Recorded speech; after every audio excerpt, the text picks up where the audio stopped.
Welcome, everybody. My name is Zach Olson, and I'm the project manager of new initiatives at the Iowa Center. Happy Tuesday, as always, and welcome to Small Business Essentials. A couple quick notes before we get started. One, we are recording so that we can share this on our website with anyone who was not able to join us today. And two, if you have any questions or comments, as we were just talking about, please use the chat and the Q&A function. Those are what we have available today down at the bottom of your screen. We'll stop every once in a while to answer questions as they pop up, and we'll hopefully save a little extra time at the end for general Q&A. Okay, so how do you calculate profit margin? How do you know what to charge? And why is this so much harder than it feels like it should be? For those of us on the creative end of the spectrum, for me, that just means very bad at math and statistics.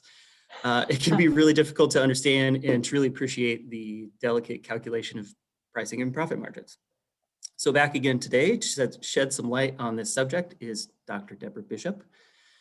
She received a doctorate in industrial and manufacturing systems engineering, wow, that's a mouthful, with a concentration in operations research from Iowa State University in 1996, and I believe she's been at Drake ever since then.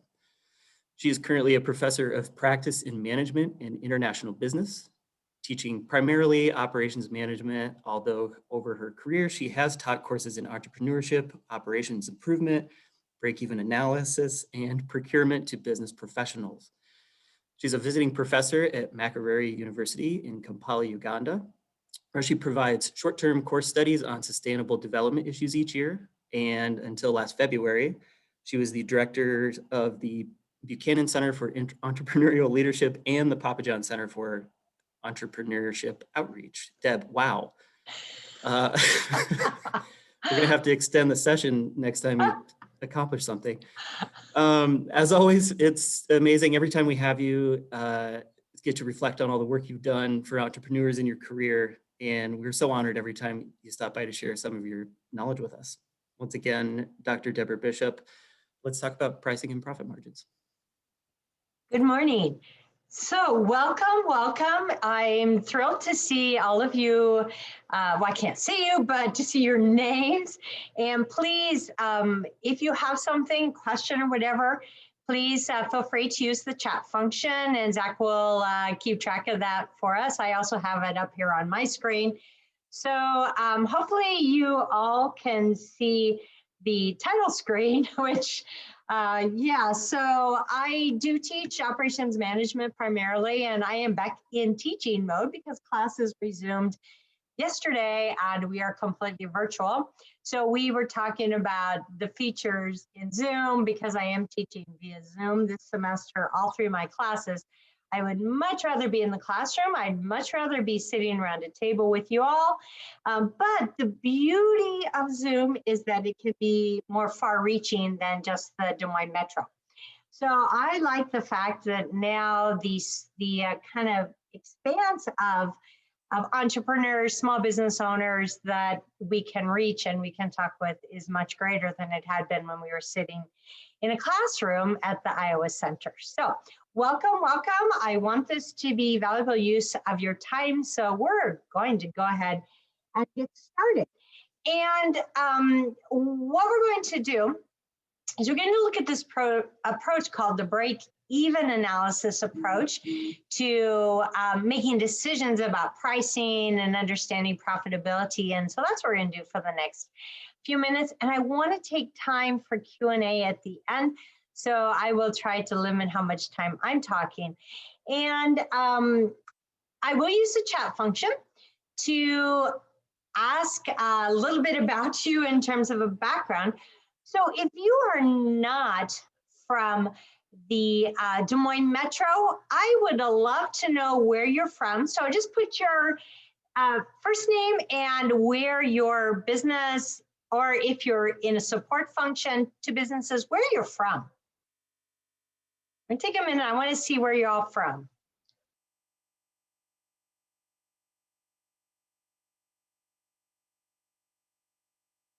Grinnell, okay. Sergeant Bluff. I'm not quite sure where Sergeant Bluff is, but very good. So my daughter's a physician in Grinnell. Creston. Okay, so my sister, I'm gonna like include all you guys. So my sisters and I have been doing Sister Saturday for several years, and my older sister lives in Shenandoah, so we meet in Creston at the by kind of that path that goes around the pond on what would it be, the northwest side of town. So I love Creston. It's an amazing town, a lot going on there. So anyway, yeah, all right. So we'll go ahead and get started. And now I have a little bit of understanding that some of you are not from here. I also received, for those of you who had signed up before yesterday sometime, a list of the types of businesses. And I love all of the variety of businesses. Many of them are things that can be done out of a home or at a location, you know, and then you're distributing them online or maybe in a small shop or whatever. So I love seeing all of your businesses. There's a couple that intrigue me. Aunt Lisa's yours, a pop-up games bar. That fascinates me. We'll talk. I'd love to talk to you more offline about what you're doing with that pop-up games bar. Some of you have service sector businesses, and some of you have physical products or goods that you're doing, but I'm gonna try to make this applicable to all of you. All right, so let me get started here. So I want to start with a question of what are the key costs of doing business. So when you're doing your day-to-day operations, you're running your business, what are your costs that you have? Maybe they're periodic, maybe they vary depending on your volume of your goods or your services. In the chat, I want you to write down for me your key costs of doing business. I'll give you an example. Employee costs. Maybe it's just you, maybe it's your employees, but what are some of the key costs, recurring or periodic costs of doing business? Write those in the chat.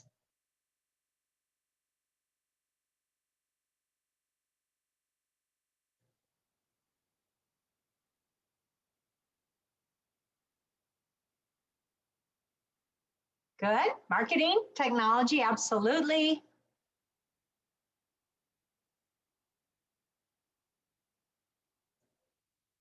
Ooh, technology, absolutely. Web stuff, software. All right, Annalise, now I'm curious about your puzzles. So you my email address, Annalise, I want to hear from you. I'm really curious about what you're doing. Ooh, travel, yes. Equipment, gear, employees, transportation, cost of goods sold, your workforce. I know, I'm sorry, you can't turn on your mic. Oh, Sam, what is your business that you have battery replacement?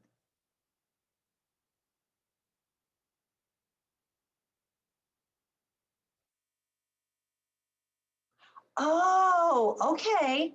Oh, yeah. Okay, good. So to keep your drones in operation. Very good.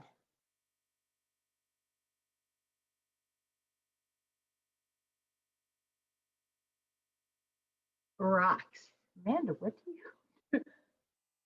Oh, jewelry. Okay, so rocks for your jewelry. That's what Amanda does. I love this. Give you like 1 more minute to write down any other costs that you have.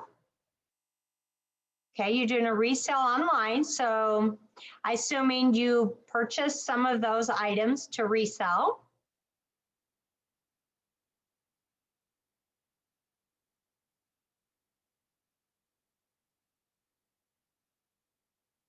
All right, anybody else?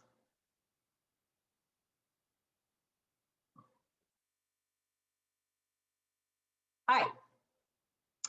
I'm going to give you my list that I have.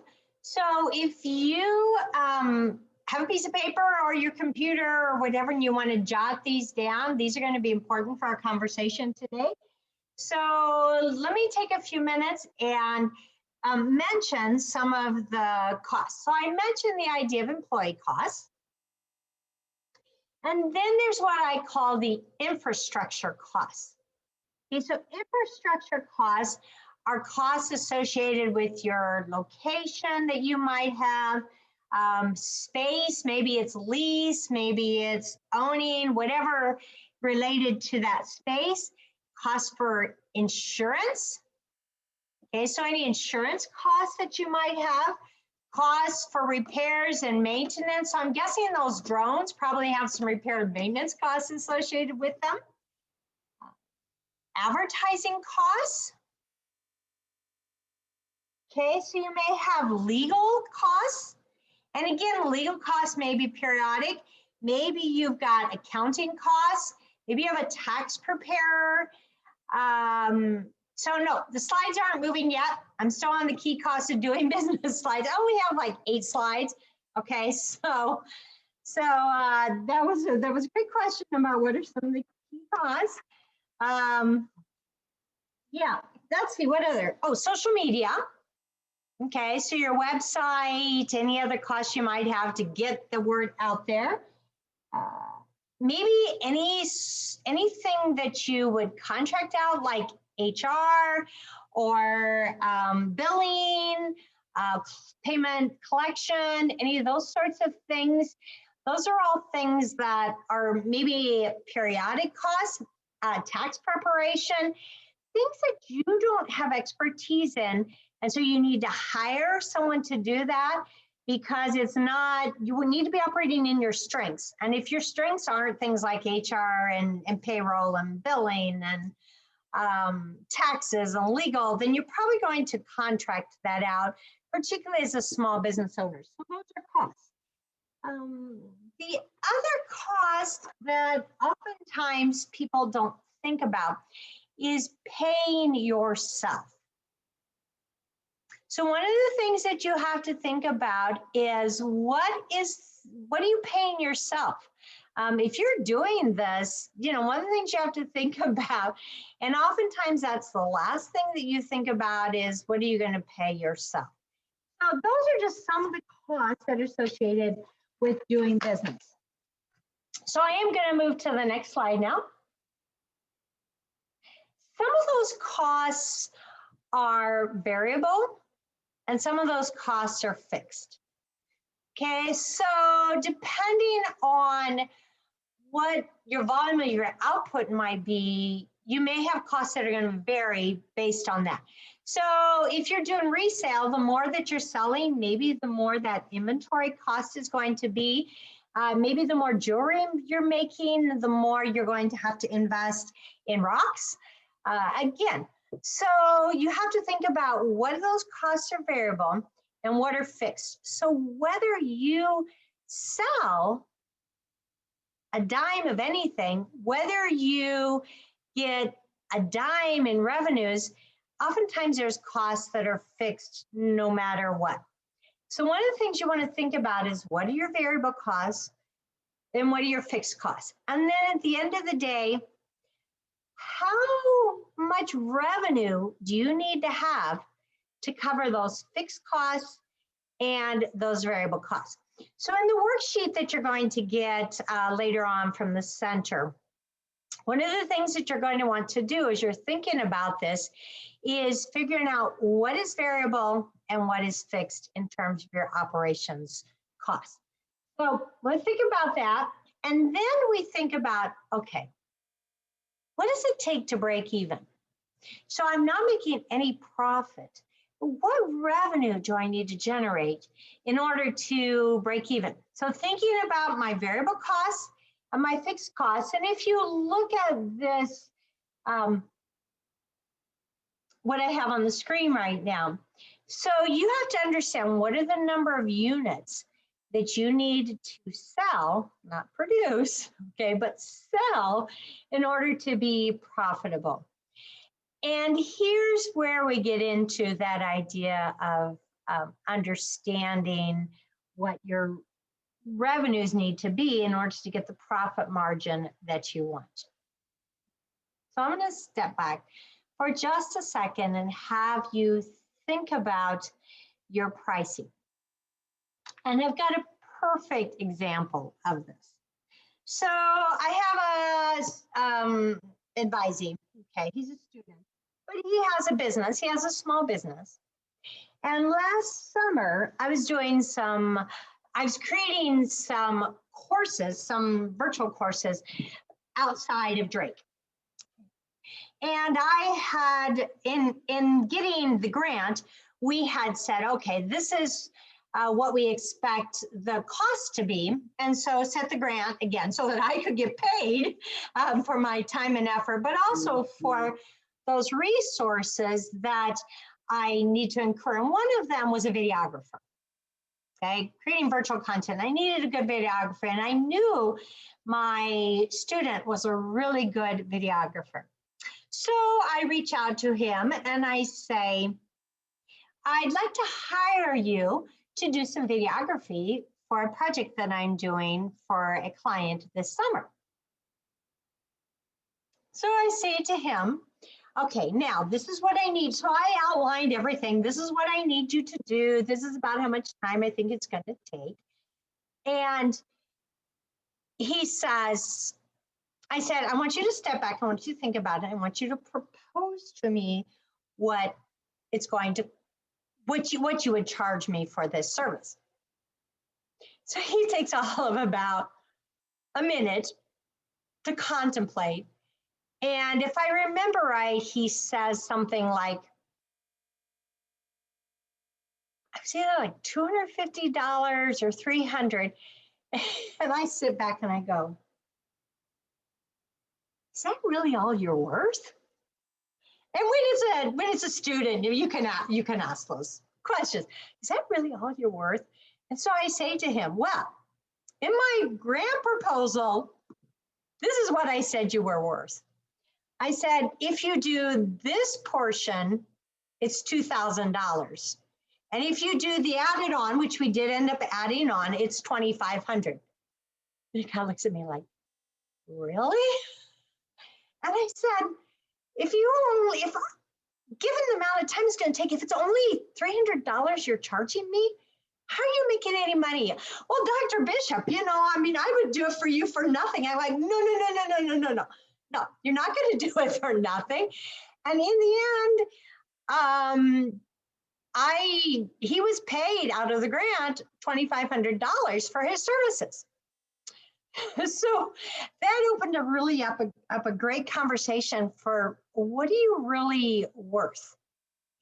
And I have seen it over and over and over again with small business owners in my years of being Entrepreneurship Center Director and working with small businesses and entrepreneurs, the undervaluing of what your business is worth, what your service, what your expertise is worth.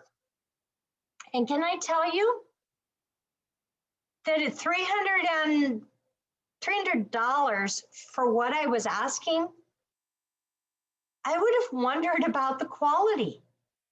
If I could really expect the quality that I wondered, or that I was expecting, because it had to be done very, very professionally. In the end, his work was great. In the end, the accolades, the feedback that we got on what we had created on his videography was great. And so then he can use that for the next client and say, okay, this is the quality of the work that I do. And so as you're building up your business, one of the things that you have to think about is that balancing your revenues and your costs. And in the end, what are you going to pay yourself? Okay, because you really can't sustain it. Maybe you've got something that's making you some income, and this is a side gig that you're doing part-time. But in the end, if your dream is to make this full-time, and if you set your price very low and you have recurring customers, they're going to go, okay, but you charged me $300. Now you're charging me $2,000? What's that about? And so these are just things that you need to be thinking about. And this idea of break even is a really nice way to to ask yourself, what is it really that I should charge to be able to sustain and to be able to grow my business? So again, the number of units, let me give you one more example. This is a great example from a session I had maybe a year and a half or 2 years ago. I had someone who was doing consulting, highly qualified, highly educated, highly skilled. And I said to them, how many clients can you realistically serve a week? Well, that's a great question. Did you step back and look at that? How much time, how long are the sessions? Are they 1 hour? Okay. And if they're 1 hour sessions, how much time behind the scenes do you have to have in order to support that 1 hour face-to-face session? So I made her go back and look at that. And in the end, she realized that with the number of hours that she wanted to put in at this place in her career, that she really could only serve about 10 clients a week realistically. And she had a space and she had a lot of fixed costs associated with that space. And I said, okay, how much do you have to charge per client for that space, for all of those, what I'll call fixed costs, no matter whether you have a client or not? And in the end, can I just say that she was stuck in a lease that was too expensive for the amount of hours that she was spending in that space to really be able to sustain what it is that she wanted to do. The beauty of the last year has taught us that we can do a lot of those same things we thought we had to do in a space virtually. Now, if you're selling a good, if you're a restaurant, if you're a something that can't be virtual, it's absolutely a different story. But even those that had physical businesses, a restaurant, have figured out, okay, how do we do takeout? How do we figure out how to downsize? How do we figure out how to do it in a way that's profitable? At the end of the day, it's all about profitability, because if you're not profitable, how are you going to sustain what it is that you're doing? I have a multitude of examples I could give you, but I want to just make sure there's plenty of time for discussion. And so I have a little bit more that I want you to think about. Okay, so this is what we call the break-even point formula. So you look at what the sum of your fixed costs are. Okay, again, those are those costs, your lease, your physical space, the utilities, the maybe those contracted services, all those things that are fixed no matter whether you sell any units or not. So what are those fixed costs over the sales price per unit? And again, that's going to vary, but you want to look at what that total is, and the variable minus the variable costs. So what you have to think about is, what are you going to sell things for versus what are the costs incorporated with that? So I'm going to use the jewelry example because I love that one. And so that's Amanda.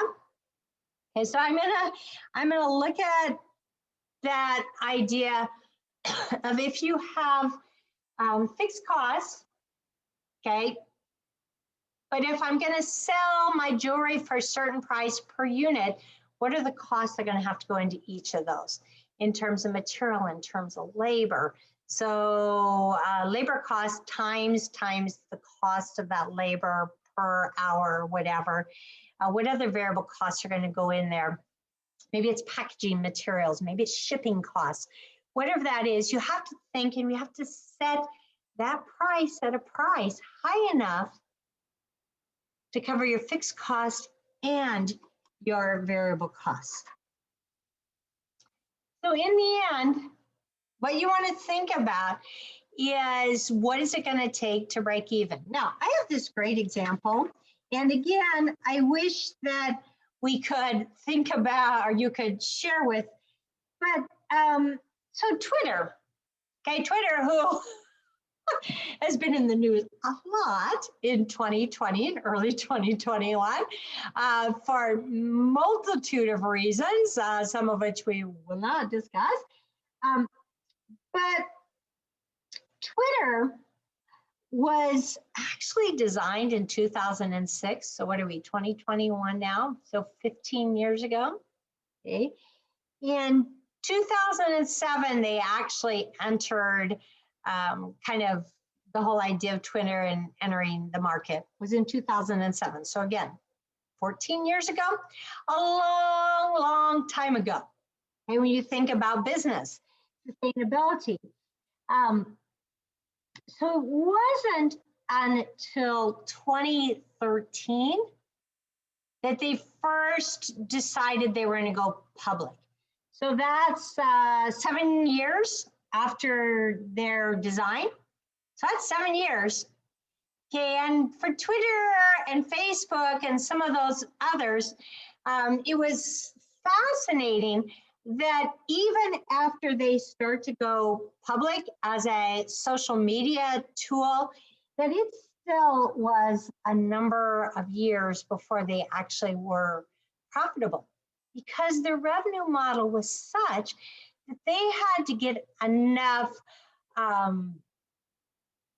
advertisers, enough of the marketing on there to actually be able to generate a profit. Because when they're giving it away to us, and if you think about that idea of premium models, so I have Pandora.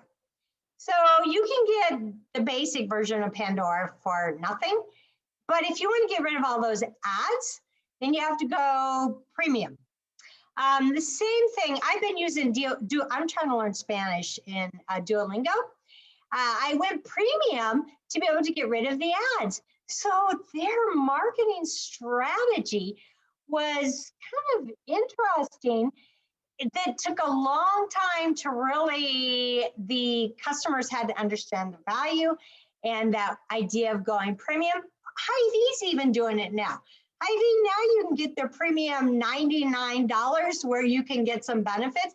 So if you think about that idea of profitability and the time to be profitable, you really have to think about what is your revenue model and how are you going to get into the marketplace? How are you going to establish your niche, whatever that ends up being, in a way that generates profitability?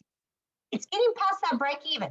It's where your revenues are exceeding your fixed costs and your variable costs, and that's where you want to sit. So, starting, what's the payback period? How are you going to generate the revenue? And then once you've established, so some of you are in business. Some of you that I see on my list are virtual, very dependent on social media or word of mouth or whatever your marketing strategy might be. And so when you're growing, the things you have to think about is what's your vision? What are your values? Okay, because that idea of values and not losing sight of your values is really, really critical to your business. And as you're scaling, you have to think about that. So always go back to your vision and your values. Expertise, reputation. I look at some of these examples: housekeeping, cleaning services, wedding planning, the consulting types of businesses. What's your expertise? How do you get it out there? Is it word of mouth? How do you make sure you're maintaining your reputation? How do you understand the market? That's all the sorts of things that you have to think about. And then building your network, because in the end, The better your network, the more broad your scope is. And again, in a virtual world, your network can be much greater than if you're just brick and mortar. Okay. So, whoops, sorry, I went the wrong way. So the one thing that I want to just kind of close with as we're starting to think about, and I teach what I call it's an advanced operations course. It's for seniors, and most of them are graduating in May. And we spend time talking about location. And had a conversation yesterday with my students about all of the brick and mortar that's sitting empty in Des Moines right now.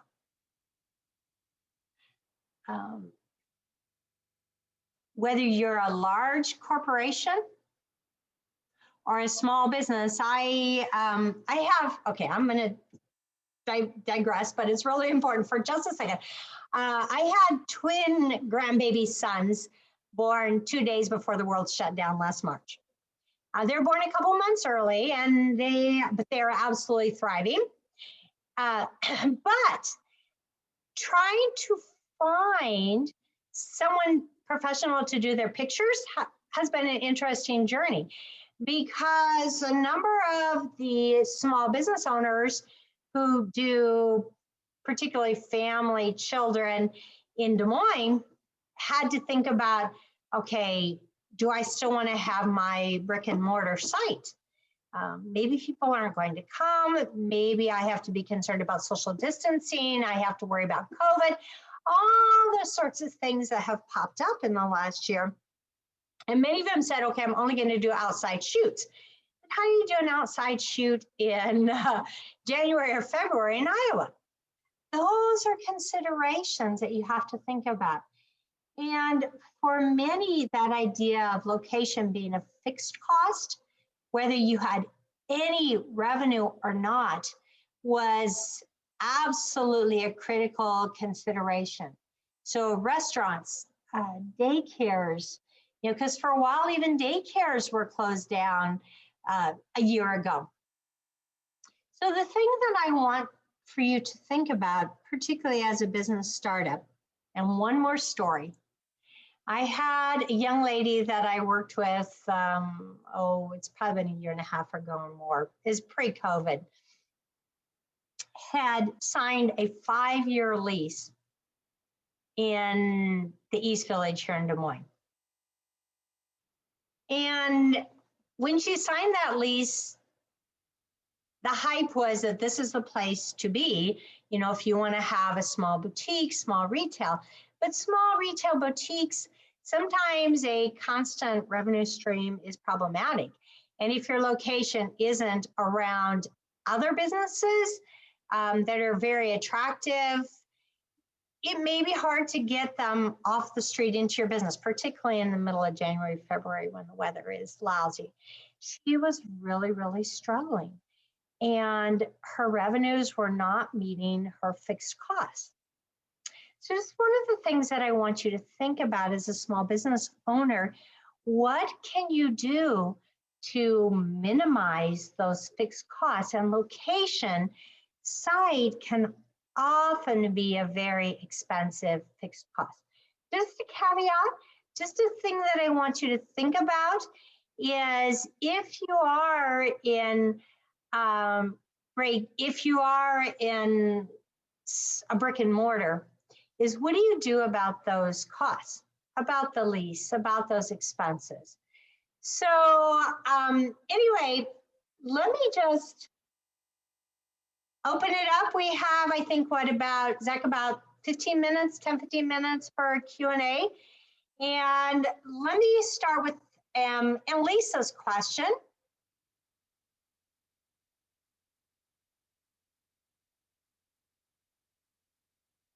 Okay, so when you have multiple products or services, how to factor in your general business costs when it comes to accounting for price points?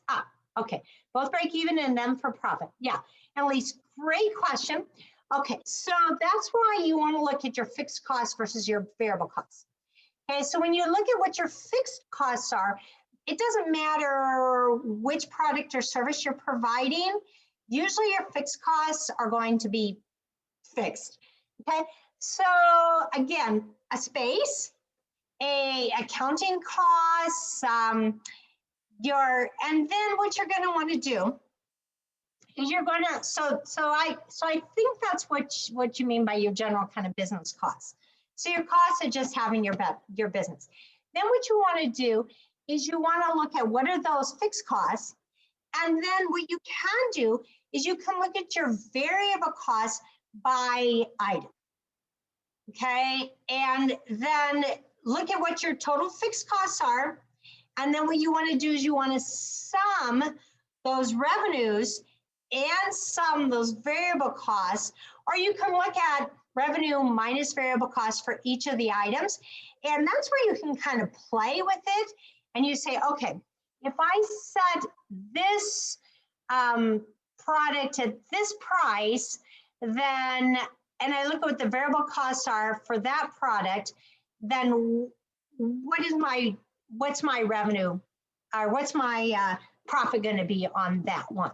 Okay, so again, your fixed costs tend to be things that are going to be fixed whether you have one item or 50 items.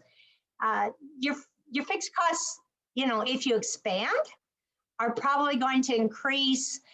Let's say you double your space or something. But then what you need to do when you look at revenues, yes, you're going to need to look at it more on an item by item basis. So what other questions do you have? I have a couple questions Yeah, sure. that were submitted beforehand, but first I just Sure. want to reiterate, when you're talking about minimizing fixed costs, really something that we've been hammering on over the last year, obviously because of the circumstances that we found ourselves in, that necessity and creativity, old saying, right? I think a lot of people have such a set idea of what running a successful business looks like in tangible terms. I have a brick and mortar on this street and I have new equipment and, et cetera. But that's not it at all.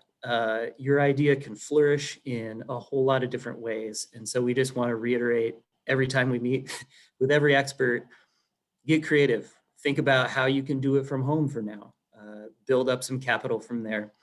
That way, those costs are down here while they need to be. And once you are ready for it, start looking at a building. Absolutely, absolutely. And I think that's the beauty of what we have seen in this last year is how much we can actually do virtually.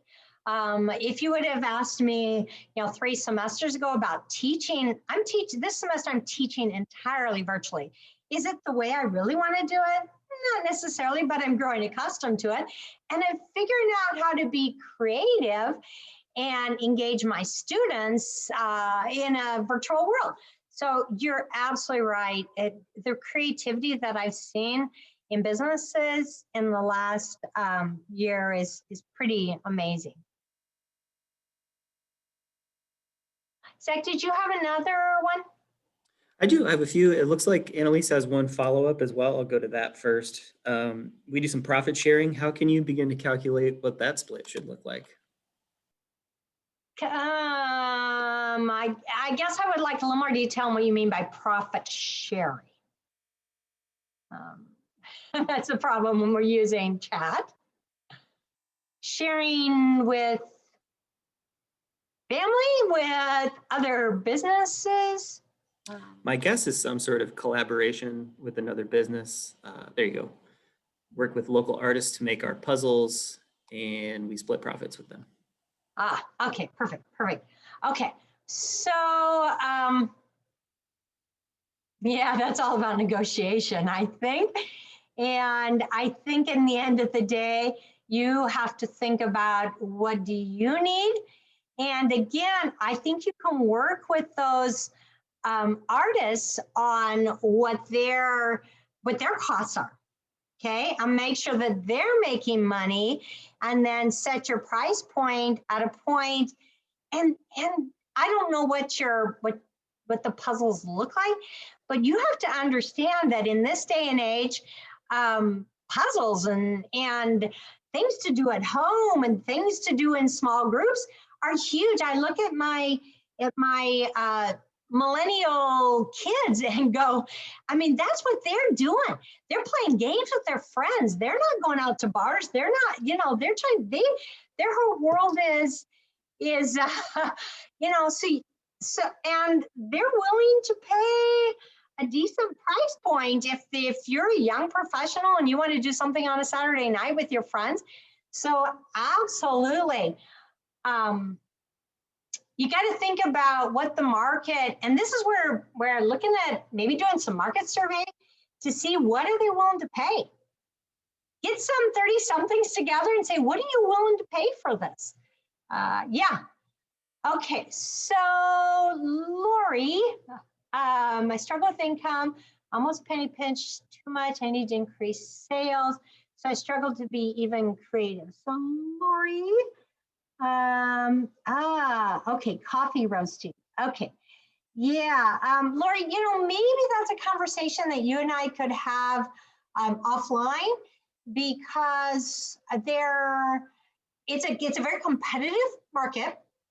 And I think you have to think about your distribution model. So Lori, at the end, right there, you have my email address. I'm happy to have a conversation with you offline about that, Lori, because probably some creativity is a great conversation for us to have, okay? Happy to talk to you, Lori.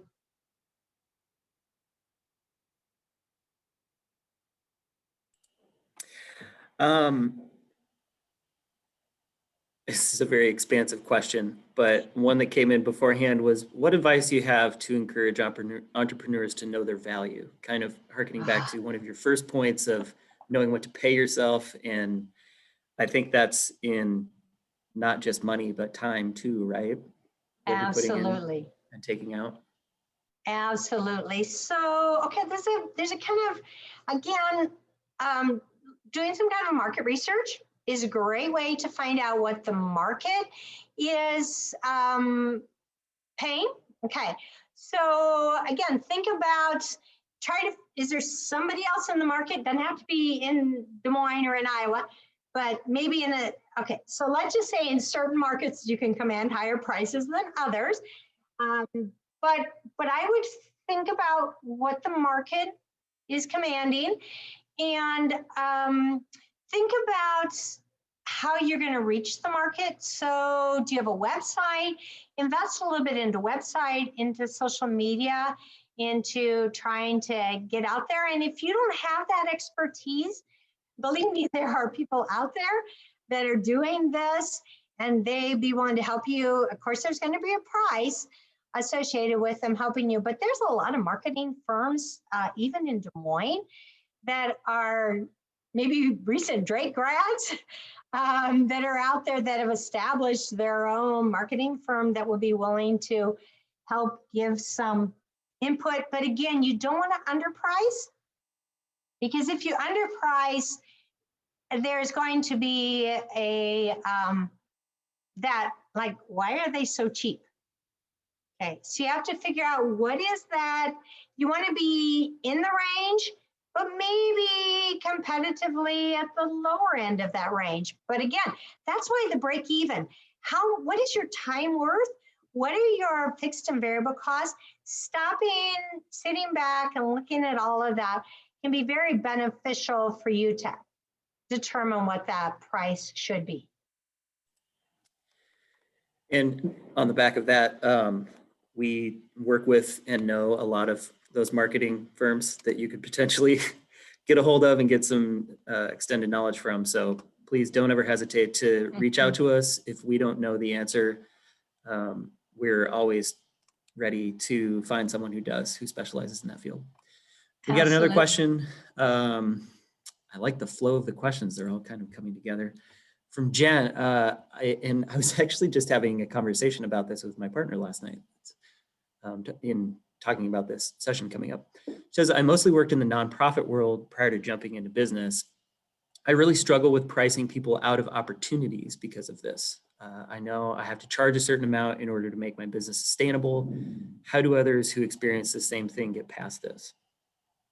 Well, I wish I knew more about what the business was, because I think that would be really, I think need a little more information there. You have to think, who is it that you want to reach? Okay, you're not going to be able to reach everybody. Not-for-profits are a whole different kind of, realm to think about. Okay, so all-inclusive camping, paddling, and backpacking trips for women. Okay, so I just have a kind of creative idea that just popped in my head. What about, because I would think a number of the women would be willing to pay the full price, okay? But if you wanted to attract women who you think would be amazing for, but don't have that capabilities, why not offer scholarships? Why not have something on your site that says, if you've had this experience and it was amazing, how about giving back and providing an opportunity to those who maybe couldn't afford the full price? Okay, so that idea of giving back is huge, So if you had a great experience, give back for others who maybe could not, but you think it would be amazing for them as well. So, a little creativity in that idea of maybe something hybrid where it's full price versus the idea of scholarships or supporting others. At the Iowa Center, for the Dream Builders, if you can afford to pay the full price, then you pay the full price, but there's scholarships, and there are those who help provide some of those scholarships. So again, Jen, talk to the Iowa Center. I think they would have some experts that have great suggestions for you as what that model could look like. I love the idea, though, of a couple of tiers. And in the end, when you are providing that experience, you're not going to say this person is on scholarship and this person's not. Okay? It's all inclusive and everybody's one big team. Scholarships, sponsorships, partnerships. Yep. Absolutely. Those are all great. So is labor added to cost? If in the goods sold calculation, labor is absolutely a cost, and there could be a fixed cost component of your labor and a variable cost labor. Okay, but it's absolutely part of the cost of your goods sold. Absolutely. So when you think about the revenue that you're going to generate, okay, so if it's a good or it's a service, and the break-even analysis, you look at, again, what are those fixed costs? So your cost might be mostly fixed, but might have a variable component to it. But yes, so when you're looking at the revenue, you want to total up all those costs associated with providing that good or providing that service. And the worksheet that they're going to distribute to, I think, the participants later on, and looks at that. And you're welcome to reach out to me or to the Iowa Center. They have amazing expertise as well about how to look at what fixed costs are and what variable costs are. Thank you for reminding me. Sorry, I did mention that we'll be sharing the PowerPoint, but Deb has very graciously also included a one-page resource page. Boy, my mind blanked right like there. A handout, a worksheet. I'll call a little worksheet. That's what I was looking for. So my colleague Ben Schultz will be sending that email in a day or two. So look for that. I know sometimes we have issues with our emails going to people's spam folder. So Hopefully you don't see the stuff that we send as spam, but check it in case you didn't see that email from us. Yeah. Okay, I have another question. Yes, sir. What is the best way to negotiate and compromise sales between B2B and B2C? And is there any difference in the way you calculate those? That is a great question.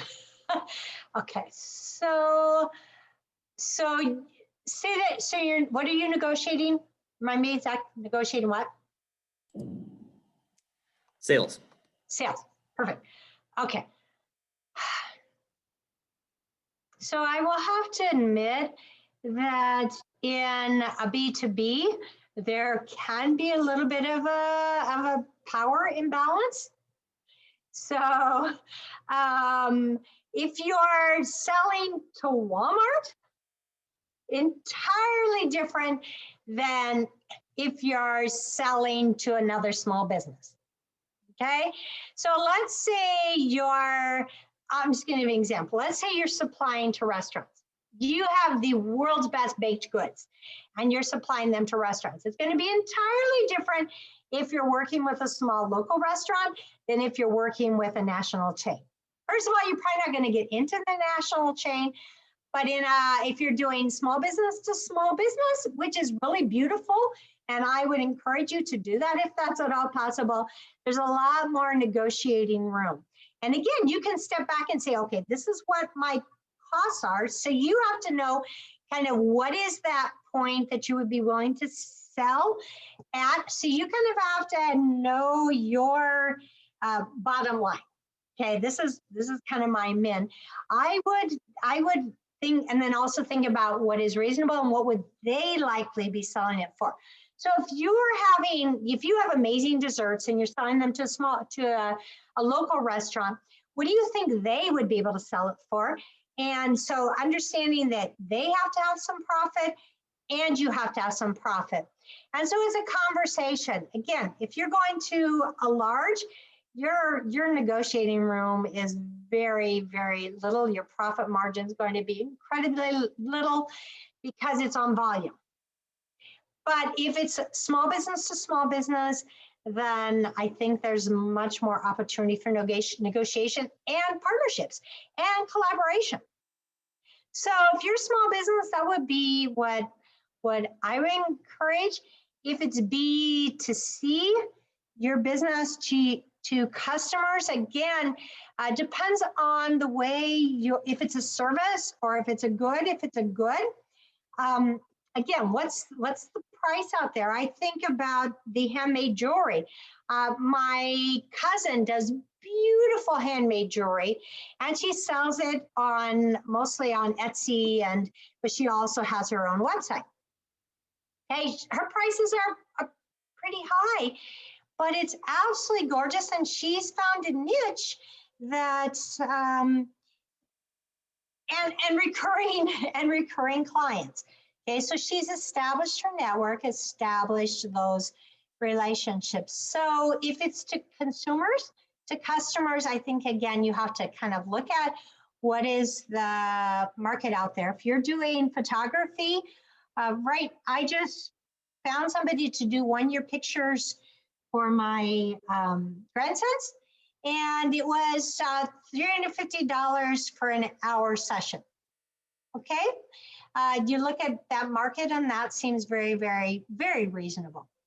So it again depends if it's B2B or B2C, but the more you can build your network, the more you can build relationships and partnerships, better position you're going to be.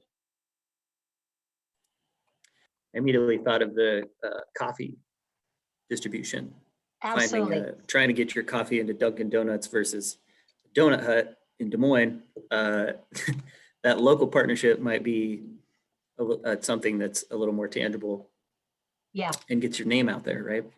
Absolutely. Absolutely. I think that's all I have for questions. Okay.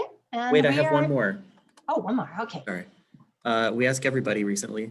I like asking this in 2021. This doesn't have to be about pricing or profit margin, but what is one piece of advice that you have for entrepreneurs on the call? My one piece of advice. Now, okay, I will say now is an incredible time to be entrepreneurial. And historically, times of crises, times like this has been where there's been great creativity. I think you have to think about the fact that we will not ever go back to completely business as usual, the way it was 2 years ago.